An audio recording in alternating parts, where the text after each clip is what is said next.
এত টাকা, এতগুলা টাকা হ্যাঁ পকেটে পড়ে গেল গা, হ্যাঁ তো আলাপই পেলো না।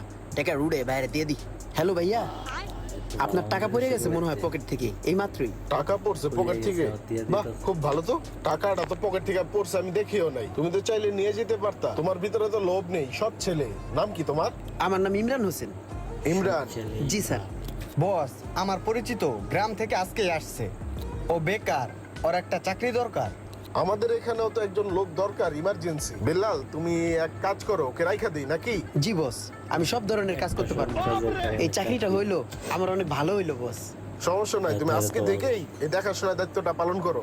জি বস। থাকো। আসসালামু আলাইকুম। ওয়ালাইকুম আসসালাম। বস, একটা কথা শুনেন। ও আমার পরিচিত ঠিক আছে, গ্রাম থেকে আসছে। পরে কি প্রথম অবস্থায় এরকম একটা শোরুমে চাকরি দেওয়া আমাদের ঠিক হইবে? বস, আমার মনে হয় কি চিন্তা ভাবনা কইরা